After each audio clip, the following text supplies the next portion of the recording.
Hi, this is just a short video to talk about some of the basic things you can do in Excel when you have a set of data. What we're talking about this week is creating tables and charts from data that you have.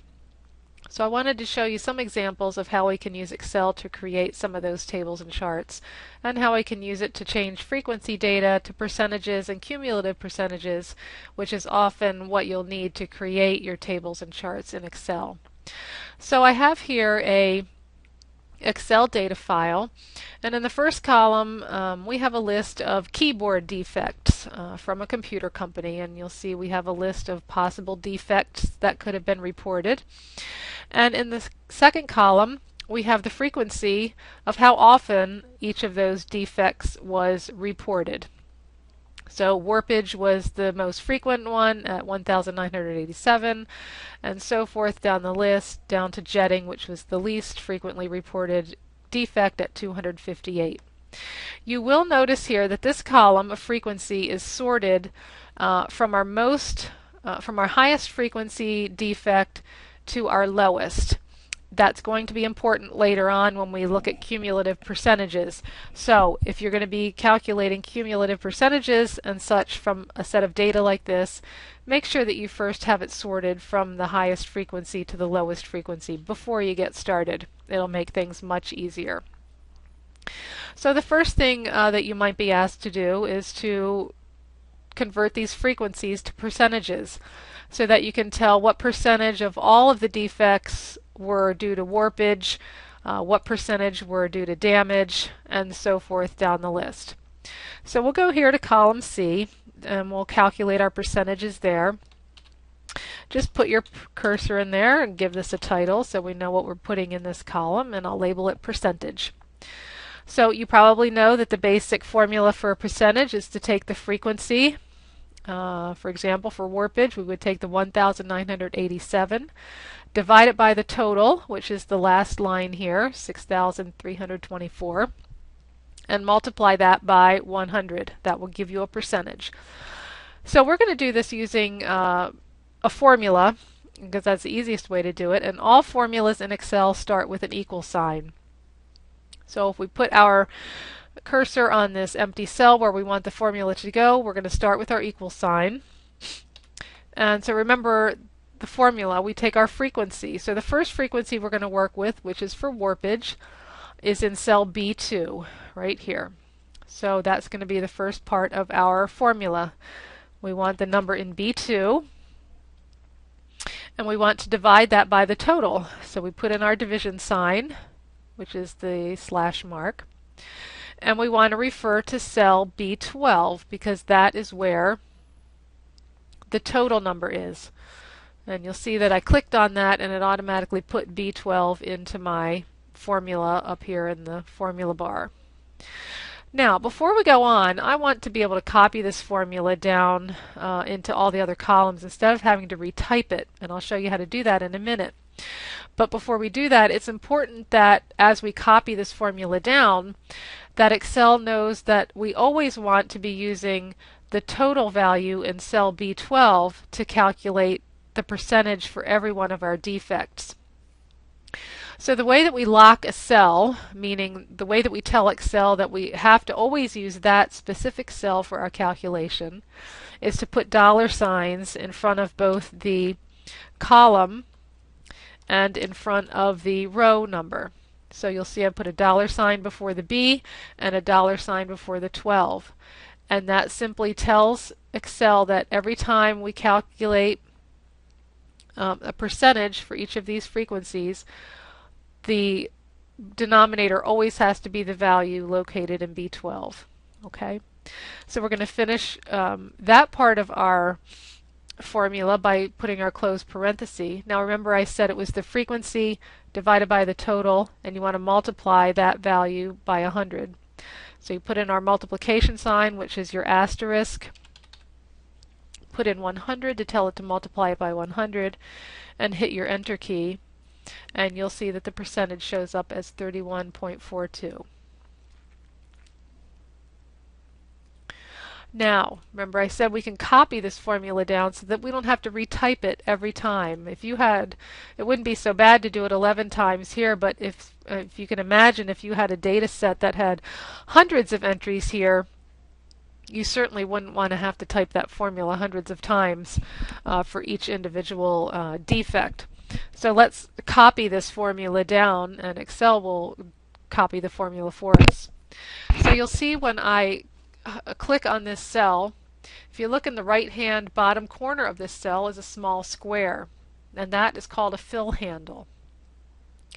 And what we can do with that is if we put our mouse cursor over top of that fill handle, it changes into a small narrow plus sign. At that point you can click your mouse with the left button and scroll down, and you're just going to highlight all of the rest of the columns. And you're essentially dragging and copying what's in that first cell to all of the remaining cells. So once I have this highlighted down to the last cell and let go of my mouse button, you'll see that it calculated, or it copied that formula into every cell. And if you click on the next cell, you'll see how it did that. It now has B3, which is the frequency for damage, divided by B12. For here, for pin marks, again, it took the frequency in B4 divided by B12, and so on down. So it calculated the percentage for each keyboard defect. Okay. Now the other piece of information that you'll need for some of the charts that you'll be doing is a cumulative frequency. So a cumulative frequency, a cumulative percentage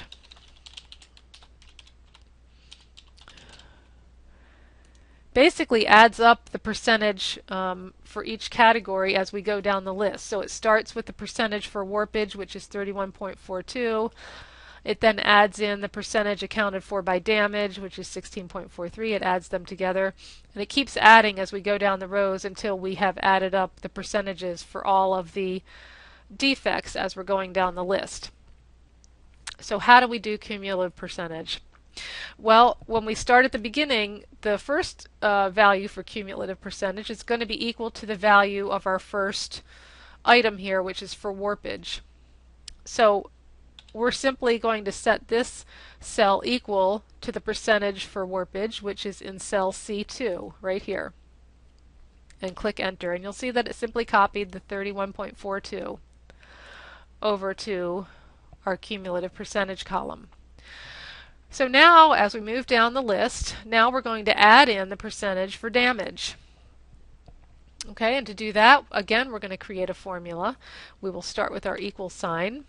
And so now we simply want to add the value that's in D2 to the value which is the percentage for warpage, and we're going to add in the value for damage, which is in C3. So our formula simply is D2 plus C3. So you'll see now we have 47.85 because it simply took the 31.42 and added it to 16.43 and gave us 47.85.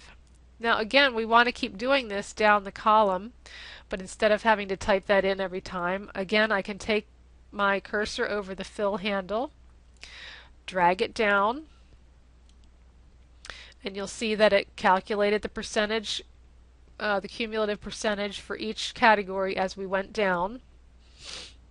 And we end up at 100% at our last category, because at that point we have accounted for 100% of all the defects in our list.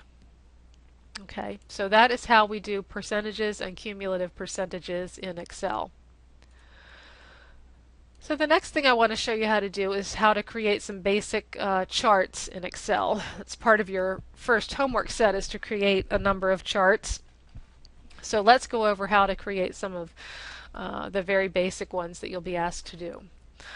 One of the most common charts that you'll see either in the business world, in healthcare, in any kind of reading of research, is your basic bar chart.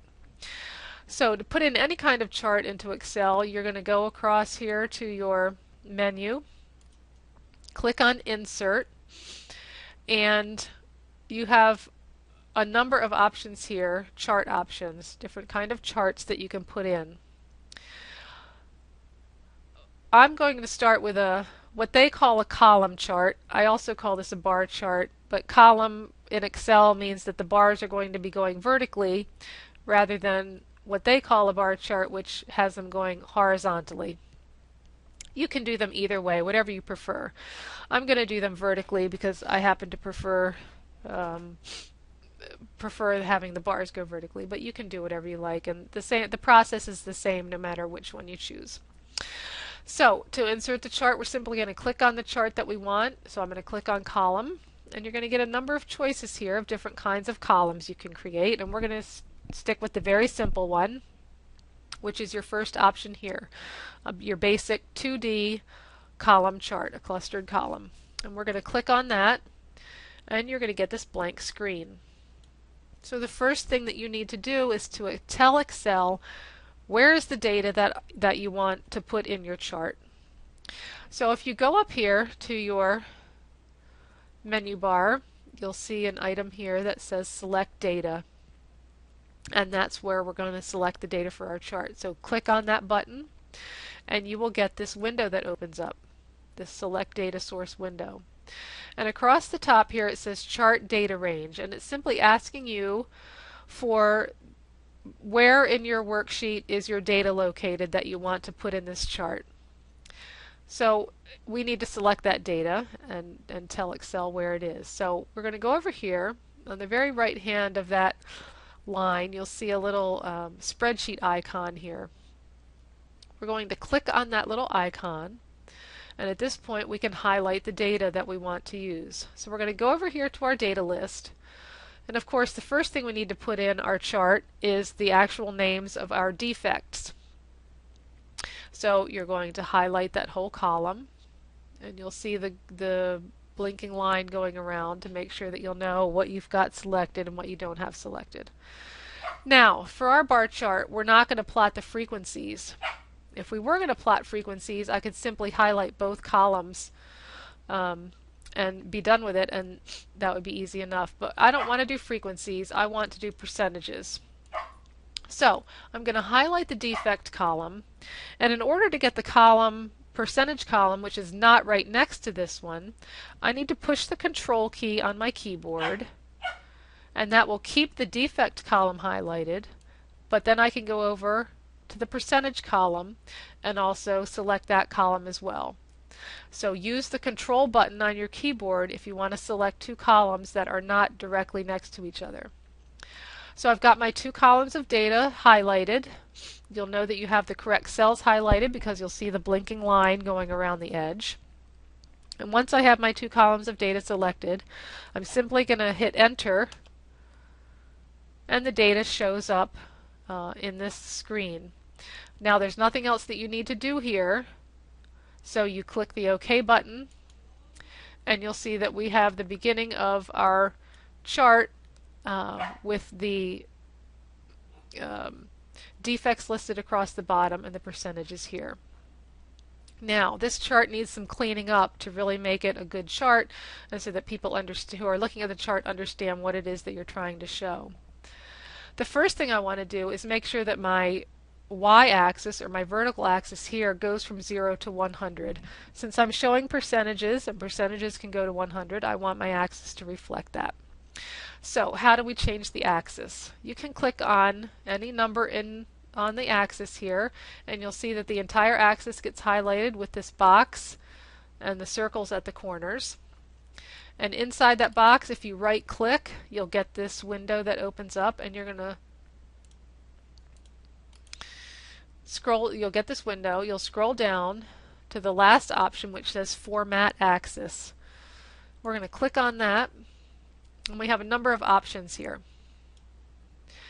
So if you look over here to this area, this allows us to set the numbers on our axis. You'll see that the minimum, which is the lowest number, is already set at 0, and that's fine, so we're going to leave that alone.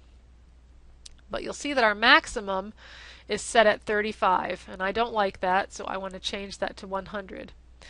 Since as I want to change it, I need to click the fixed button here, so that it knows that I'm changing it. I'm going to delete that 35 and I'm going to put in 100 instead. Now you'll also notice over here that the major units, that means how many units are counting as we go up the axis, is in units of 5. So it goes 5, 10, 15, 20. By fives. And I want to change that. Since we're going from 0 to 100, we can just count by tens. We don't need to count by fives. So again, I click the Fix button, I delete the 5 and put in 10, and then that's going to change our axis.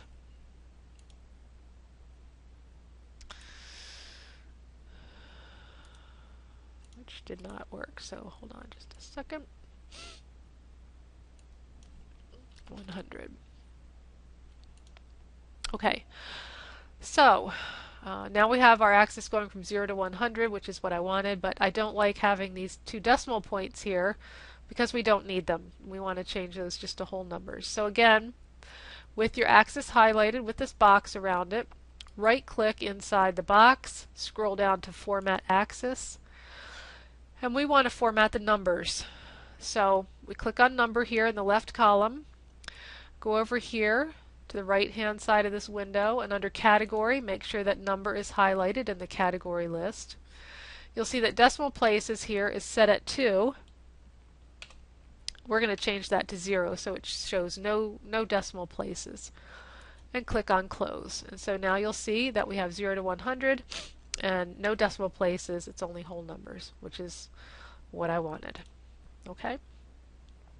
So the next thing we need to add to this chart is a title for this axis. Somebody who looks at this may not know what this is measuring. Is it measuring frequencies? Is it measuring percentages? We need to be clear about that. So we're going to put in a title. To do that, you'll go up to these chart tools along the toolbar here, and you'll click on Layout. And you have an option here called Axis Titles right here. So we're going to click on that. And we want to create a title for our primary vertical axis. Okay, so highlight that and you'll get a number of options here. Rotated, vertical, horizontal. It just depends on how you want to put your title in.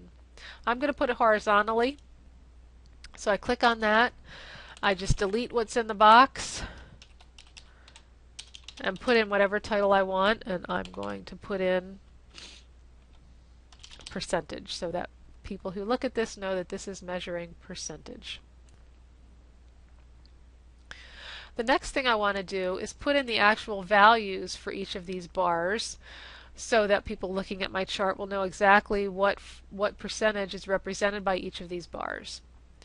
So to do that, again, up in the chart design options here under Layout, we have an option here called Data Labels. That controls how the labels show up, which show our actual data points. So we're going to click on that.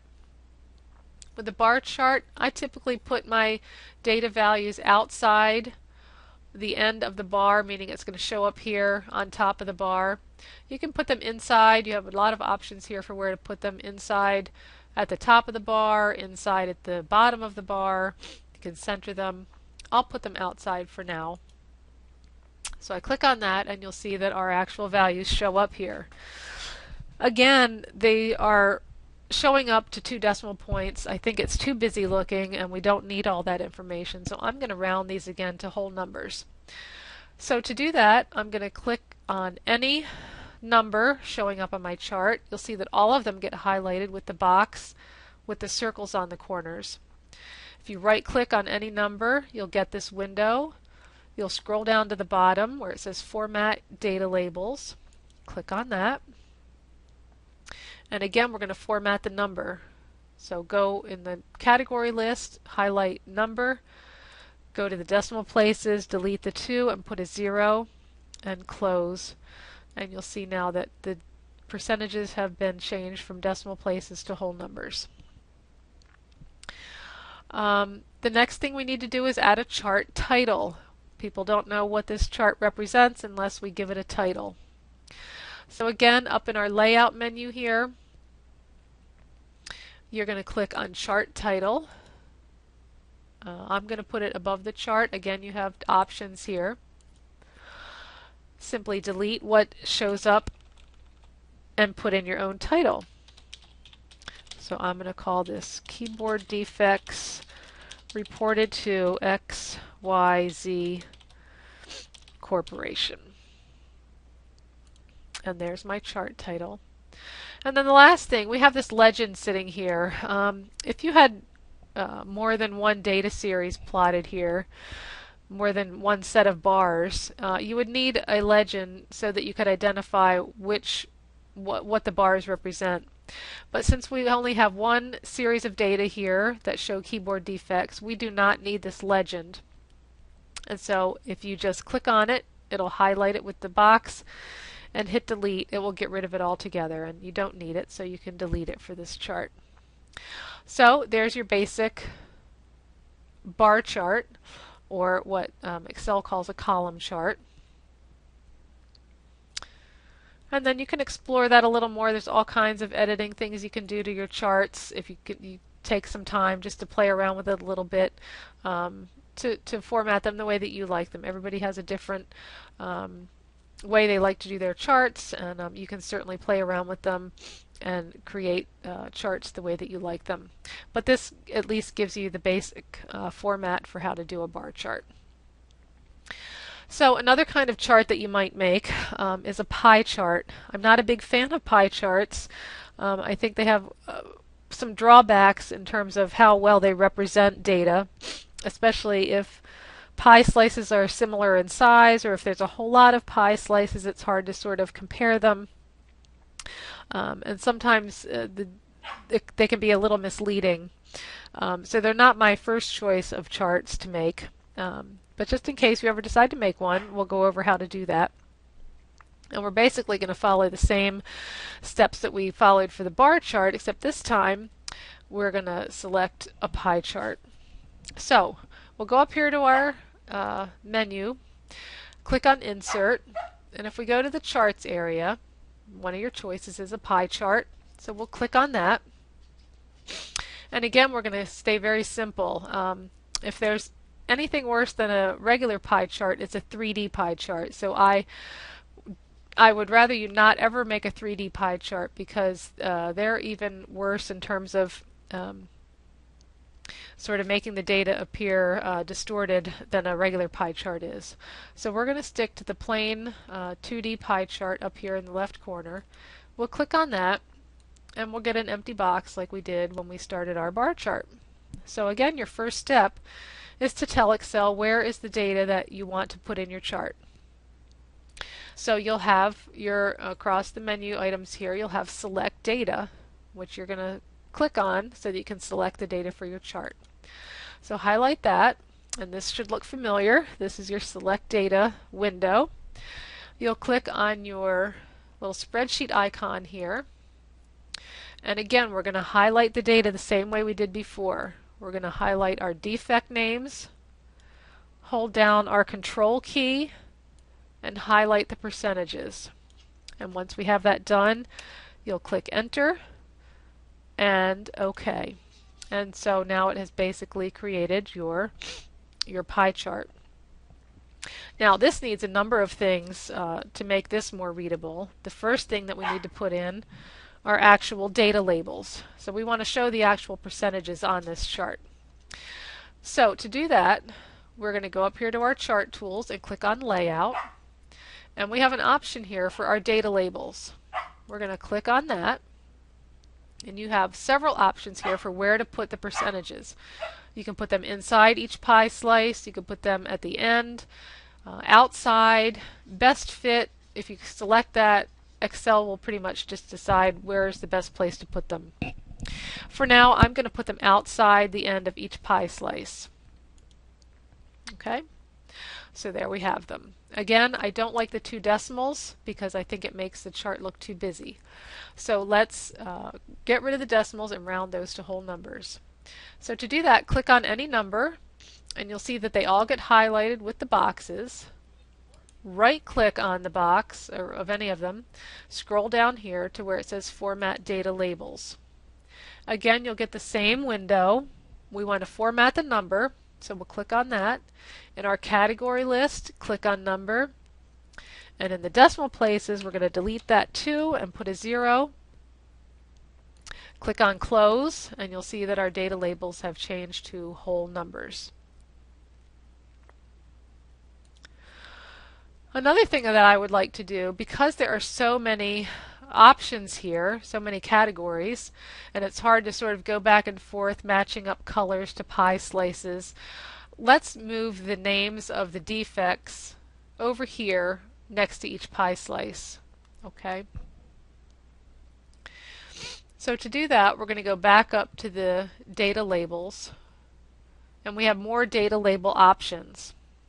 So we'll click on that. So right here it's telling us what do we want our label to contain. Right now it contains a value, which is the value, the percentage that we have from our data. But we also want it to show the category name. And you'll see when I checked the category name, now our keyboard defect names are actually showing up here right next to the percentages. So that's what I want, because I want the names right next to the pie slice so that it's easy to read. So we'll click Close because we're done with that. And since we've done that, we don't need this legend anymore. That's just taking up space. It's redundant.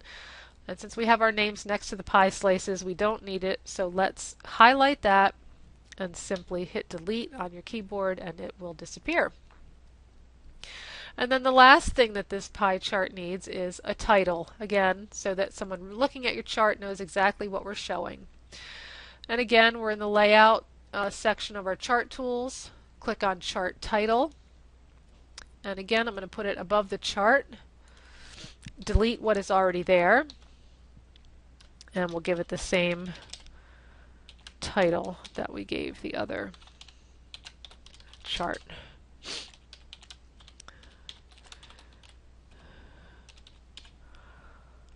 Okay, and we're done. So that is your basic pie chart. Okay, and the last chart that you'll be asked to make this week is called a Pareto diagram.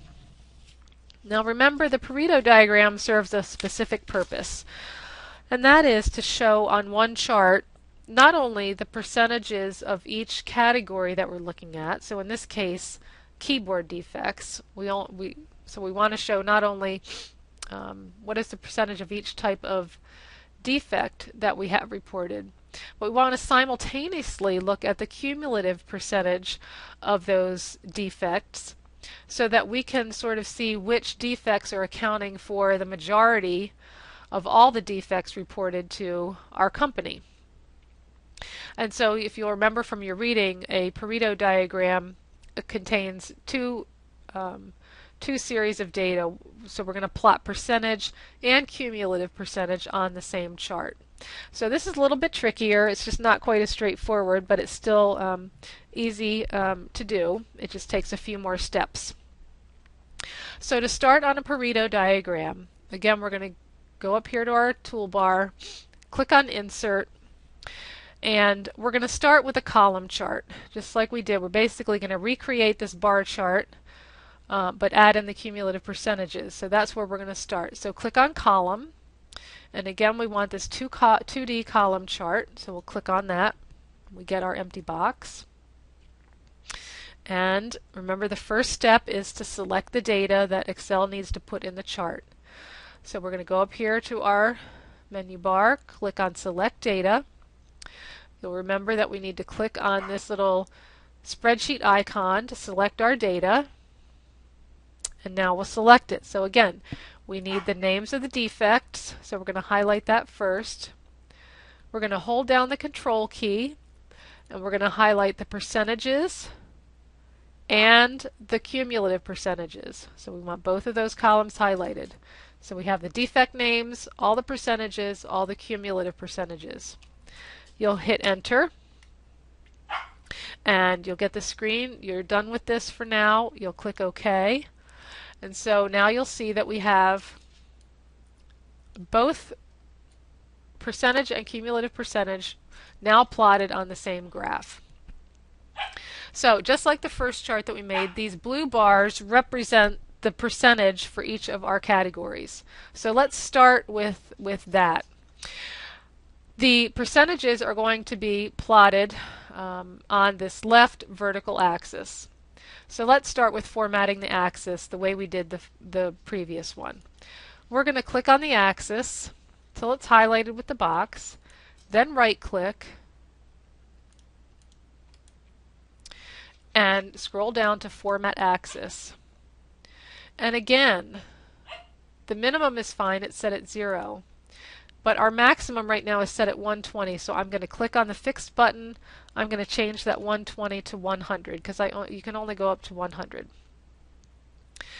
Right now the major unit is set at 20, but I would rather have it set at 10 like we did the first time, so I'll click on Fixed, change that to 10, and remember that I also want to get rid of these decimal points, so let's do that while we're here. If we're going to format the number, make sure we have number highlighted in the category list, delete the 2, make it a 0, and close. So now we have our left-hand vertical axis formatted. Alright, so that takes care of our blue bars, and for now we're not going to put the data labels in, but we can later if you want to. So remember that percentages are represented by the bars. Now let's deal with our cumulative percentages. In a Pareto diagram, cumulative percentages are represented with a line, not with bars. So how do we change these to a line? In your chart, if you click on any one of these red bars, you'll see that they all get highlighted with these circles at each corner. Once you have them highlighted, right-click on any of the bars, and you'll get this menu window that opens. And you'll see third down is Change Series Chart Type, which basically for this series of data, the cumulative percentages, we want to change the chart type. Right now it's a column chart. We want to change it to a line chart. So we're going to click on Change Series Chart Type. We have all these options. We're going to go down here to the line chart options. And the fourth one in is a line with markers. So this will put a marker on the chart for each defect. And so that's what we want, line with markers. We're going to highlight that and click OK. And so you'll see that it changed our bars to a line. Okay, so now we need to add some axis titles. Let's start with our vertical axis here. Remember, I'll go up here to our chart tools and go to Layout, your axis title. So this is our primary vertical axis, and we're gonna, oops, let me change that. I'm going to do it rotated. So along here we're measuring percentage. Okay. Now we need another axis labeled over here because in a Pareto diagram our cumulative percentage gets measured on the right-hand vertical axis, which is also called the secondary axis. So how do we tell Excel to do that? Well, click on the line and you'll see that all the markers get highlighted with the circles at each corner. And you're going to right click, and in this window you're going to scroll down to where it says Format Data Series. Click on that, and you'll see the first option in this window is your series options. And it wants to know whether you want to plot that series on the primary axis, which is your left-hand vertical axis, or we don't want that. We want it on what's called the secondary axis, which is your right-hand vertical axis. So click on Secondary Axis and click Close. Now we need to format this axis the way that we did this one. We still want it to go from 0 to 100, and we want to get rid of the decimals. So click on any number on that axis, then right-click, Format Axis. And again, our maximum, we want to fix that at 100. And in the major units, click on Fixed and delete 20 and put 10. And while we're in here, let's format the number. So click on Number, and in the number list over here, make sure that that's highlighted.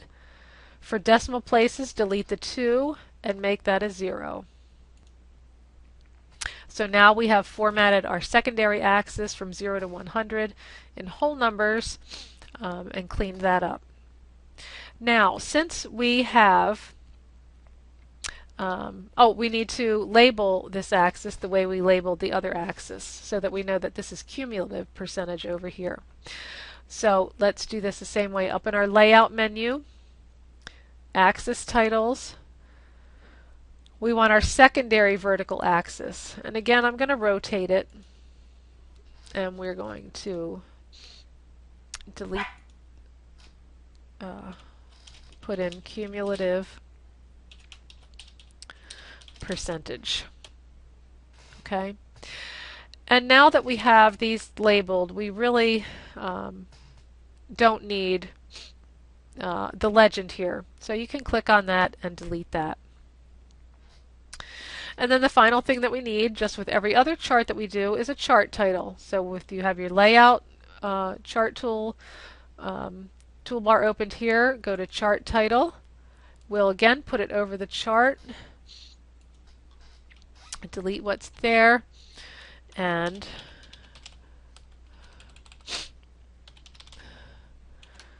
give it the same title.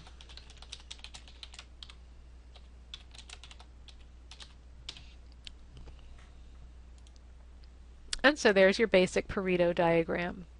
So what do you do with this? If you look, the point of looking at a Pareto diagram is to look at the line, really. So if we want to know which of these defects account for the majority of all the defects reported to XYZ Corporation, you would look at this line and see that after about pin marks, the line sort of doesn't increase as much as it was at the beginning. You'll see there's quite a bit of jump from warpage when you add in damage, and then from pin marks. And then after that, it sort of trails off a little bit. So by looking at this, you can see that probably the first 3 or 4 of these defects account for the majority of all the defects reported to this corporation. So that's the basic idea behind a Pareto diagram. And that's how you create one in Excel. So this gives you an idea of how to create some basic charts in Excel. I hope it's been helpful. If you have any questions about how to create any of these charts using other data, if you run into any problems, please feel free to post a question in the classroom. And good luck with making your charts, and I hope you have fun with it.